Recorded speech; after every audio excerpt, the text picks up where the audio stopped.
වන්නේ මිහිමේ රණවිරුව යුද මුක්ත කලාපයේ පොක්කනි සහ වලේ මඩම් යන ප්‍රදේශවලට ඉදිරියෙන් පිහිටි වෙල්යාය දක්වා ළඟා වෙති. රණවිරුවන්ගේ අරමුණ කොටි ත්‍රස්තවාදීන්ගේ ප්‍රාණ අපකරුවන් වී සිටින ජනතාව මුදා ගැනීමයි. මේ අතරෙම ජනතාව ධාරානිපාත වර්ෂාවද නොතකා හැකි සෑම අවස්ථාවකම රජයේ පාලන ප්‍රදේශවලට පලා යමින් සිටින බව එහි සිටින රූපවාහිනී විශේෂ වාර්තාකරු සමන් කුමාර රාමවික්‍රම පවසයි.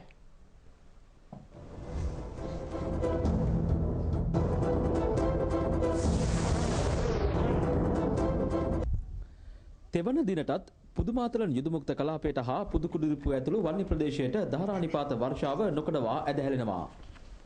LTTය ප්‍රාණ ඇපයටගෙන සිටින සාමාන්‍ය ජනතාව යුද හමුදාව විවෘත කර ඇති දොරටු ඔස්සේ LTTෙන් පලාවිත් රජයේ පාලන ප්‍රදේශයට අද දිනේත් පැමිණියා. අයහපත් කාලගුණික තත්ත්වයේ හේතුවෙන් රෝගාතුර වූ සැලකිය යුතු පිරිසක්ද අද පැමිණි අය අතර වුණා. 58 වන සේනාංකය බලය තහවුරු කරගත් පොක්කනේ හා වලේ මඩම් වැලි තීරුව හා කඩුලාන ප්‍රදේශයේ ඔස්සේ පමණක් අද පැමිණි පිරිස 600කට ආසන්නයි. අධික වර්ෂාව හේතුවෙන් පුදුකුඩුරිප්පුව හා පුදුමාතලන් යුදමුක්ත කලාපය අතර කලපුවේ ජල මට්ටමද ඉහළ ගොස්. මුහුදේ කාලගුණික තත්ත්වයද ඉදිරියේදී අයහපත් වුවහොත් ග්‍රීන් ඕෂන් නෞකාව මගින් ජාත්‍යන්තර රතුකෘෂ කමිටුව ඔස්සේ සිදු කරන අසාධ්‍ය රෝගීන් ඉවත් කිරීමේ කාර්යයටද තවදුරටත් බාධා එල්ල විය හැකියි. මේ නිසා හැකි ඉක්මනින් ජනතාව රජයේ පාලන ප්‍රදේශයට පැමිණීමේ අවශ්‍යතාව හමුදාව අවධාරණය කරනවා. LTTය යුදමුක්ත කලාපයේ සිට යුද ටැංකියක් ලෙස සැලකිය හැකි යුද උපකරණයකින් ඊයේ සහ අද අවස්ථා කිහිපයකදීම සාමාන්‍ය ජනතාව පලා යන ප්‍රවේශ මාර්ග වෙත ප්‍රහාර එල්ල කළා. අද ප්‍රහාරයට කොටු වූ පිරිස විකල්ප මාර්ගයක් ඔස්සේ ආරක්ෂක වළලට රැගෙන ඒමට හමුදාව සමත් වුණා. ක්‍රියාන්විතයේ නිරත හමුදා සොල්දාන්ද වැසි සහිත කාල්ගුණික තත්ත්වයෙන් දැඩි පීඩාවට ලක් වෙලා.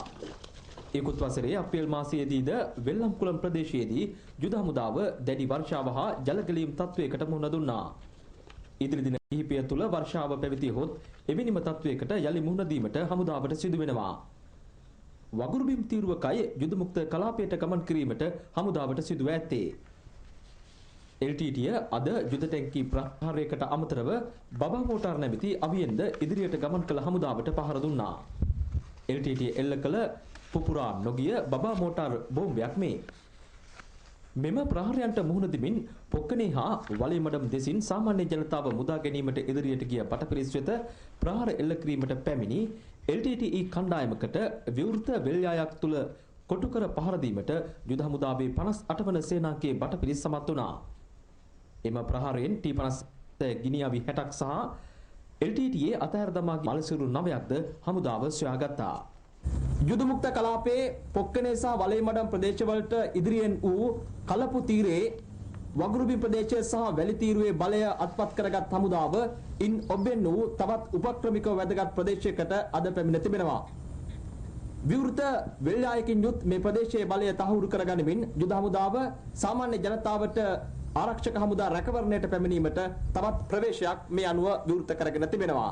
ප්‍රවේශ රැසකින් හමුදා රැකවරණයට මේ අනුව යුද මුක්ත කලාපයේ සිටින සාමාන්‍ය ජනතාවට පැමිණීමට අවස්ථාව උදා වී තිබෙනවා. දැඩි අයහපත් කාලගුණික තත්ත්වයක් මැදයේ යුද හමුදාව මෙම ක්‍රියාන්විතයට එක්ව සිටින්නේ. රූපවාහිනී සමන් කුමාර රාමවික්‍රම පුදුකුඩිරිප්පු සිට